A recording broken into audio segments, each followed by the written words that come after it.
the book Hebrews, part 107. I'm Professor Hannes Redlinghuis of the First Assembly of Yafashua in South Africa, Pretoria, Montana, also international, meaning that we are spreading the gospel of this revelation word worldwide, internationally. There's Bible studies all over the world. We do not belong to any denomination, organization, or church. We are Bible study groups. Should you require information about any books which I've written or have a question, please contact us about WhatsApp number. It's a +27 international number, 0722 367 124. Just go to my website, https://Yafah, YAHVAH.co.za. Excuse me, we took out one of these little small hairs in my nose, always busy.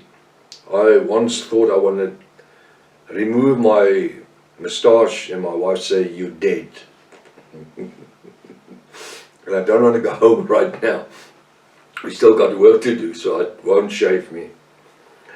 If this is the first time that you are to participate in the study, please go to part 1, start from the beginning, because you have missed out on quite a bit of information. It's very important to subscribe to the channel in order to receive the different notification of all these other studies that we are busy with, as well as our TikTok messages. Very important.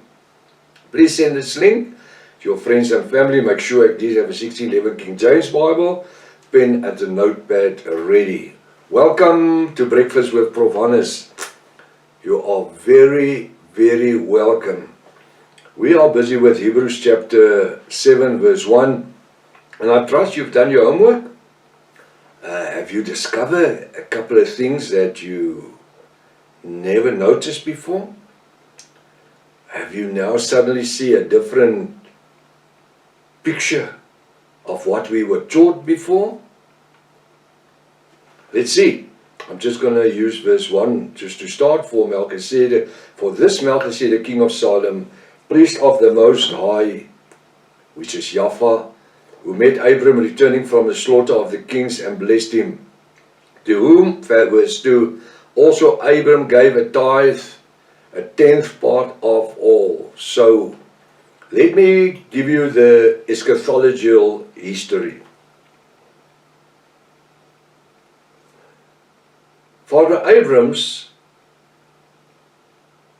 nephew, Lot, was captured by kings with his people. Then Father Abram did not have enough soldiers or people to release him, to free him. So what did he do? He went to Melchizedek, King Melchizedek, and 3 or 4 other kings, and he made an agreement. He said, "Give me some of your soldiers, and I will lead the battle. And whatever we capture, whatever we gain from the war, the spoils of the war, I will give 10% to every one of you." So in other words, if there's 5 kings, 50% of what he will take of the spoils, he will keep for himself, and the other 10%, 50% for each king there is 10%. We will find later on that 1 or 2 of the kings didn't want anything else. All they wanted was Abram to pay for the food and stuff that they took with them. And we will pick that up in the scripture as we continue. You most probably picked it up as we were busy. So, the king of Salem, who was the high priest, gave Father Abram soldiers to be part of Father Abram's war machine, if I may call it like that. So they went and they released his nephew, Lot. And they killed the kings. I think there was 5 kings that they killed. So they brought the spoils back. Now we will find later on that this Melchizedek will give bread and wine to Father Abram, returning. Why? Because they haven't ate for a time. There was a lot of people, and it seems like there wasn't enough food for everybody. So what did King Melchizedek did? He brought him wine and bread. Now immediately when we see wine and bread, we think about communion. We think about offerings in the tabernacle. Here it had nothing to do with any tabernacle offerings. So let's read the scripture again. Verse 1. For Melchizedek, king of Salem, priest of the Most High, Yahweh, who met Abram returning, I want to say, from war, slaughtering 5 kings, and blessed him. He was so glad to see him. He blessed him. Because he hasn't lost any of the soldiers that he gave to them, to Abram. He blessed him. It was a way of people was to bless him. And that type of blessings continued throughout the Old Testament. Verse 2. To whom also Abram gave a 10th part of all. If I ask you now, why did Abram give a 10th part to the king of Salem? What would your answer be? Did he pay him tithes, 10% tithes? It doesn't say tithes. A 10th part is something different to 10% tithing.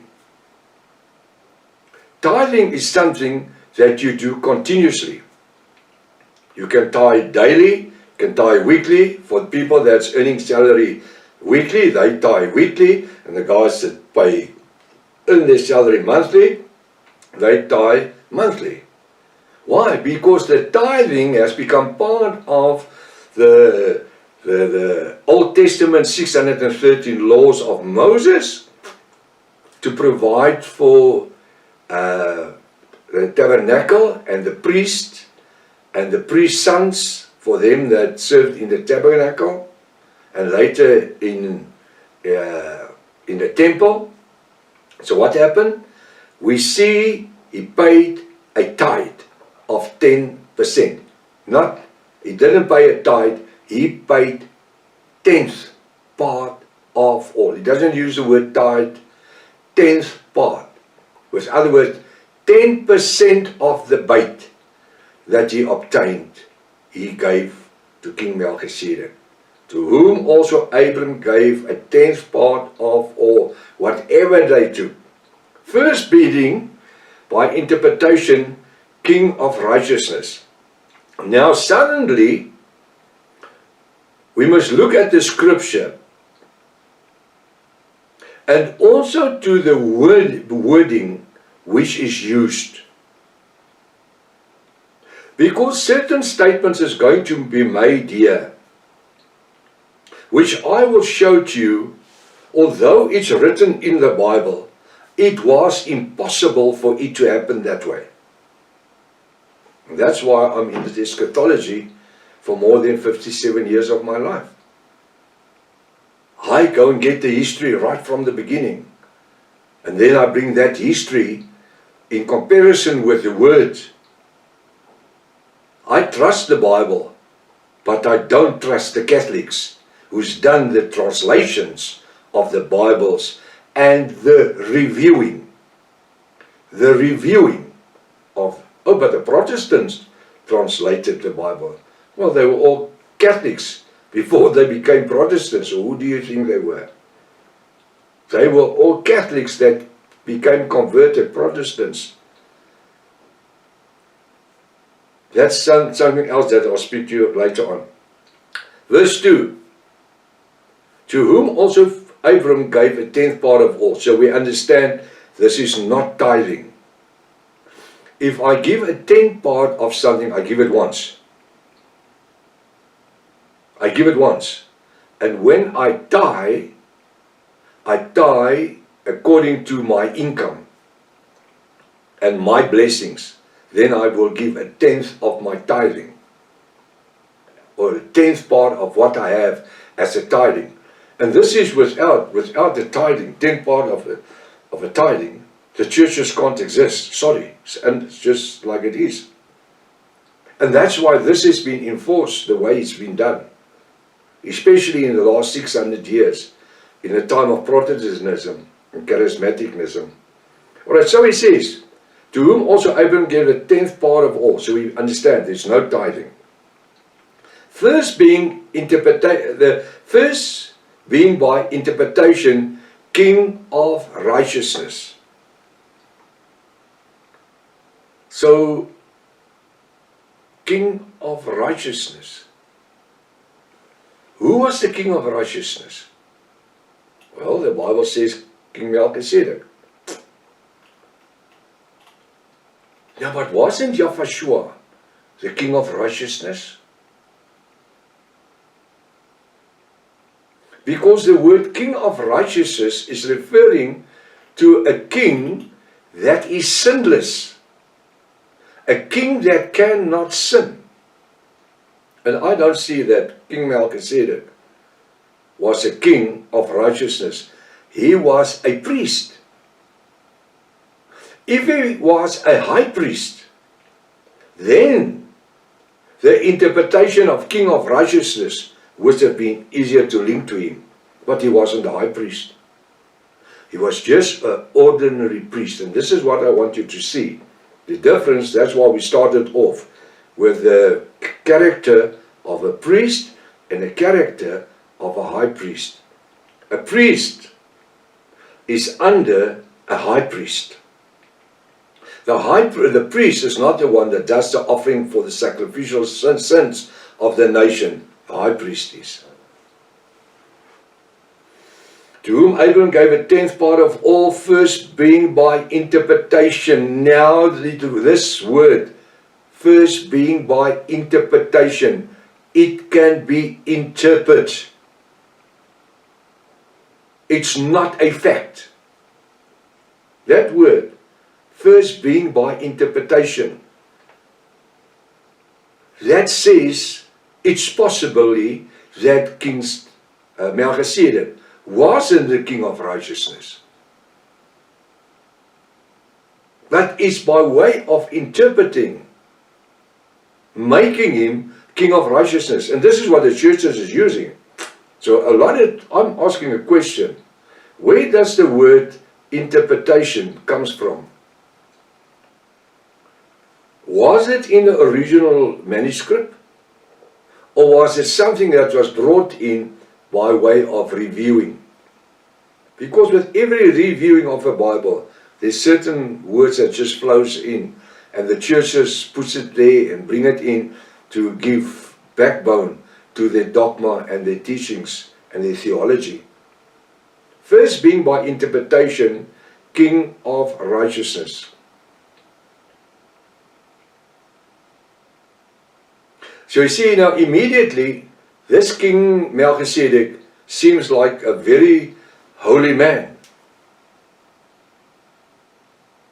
And as we're going to continue with this next couple of verses, this is what the idea that is going to be created in our minds. And that's why this scripture is here.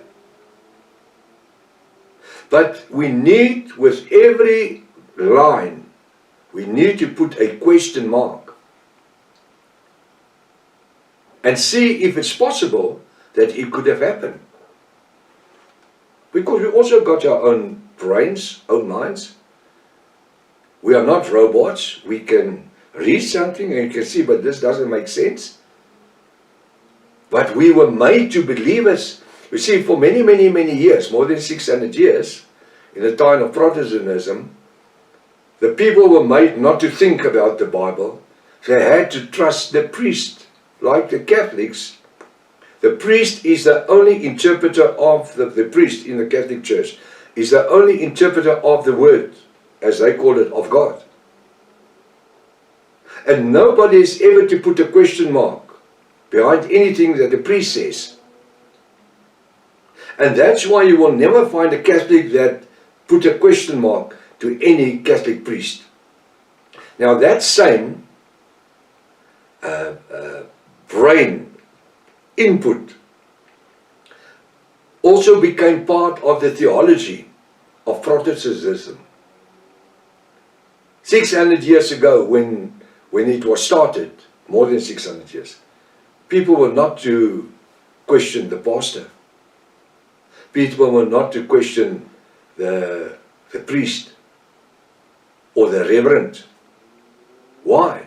Because he was a mouthpiece of God, as they called him. Instead, they were teaching and preaching the dogma of their different churches.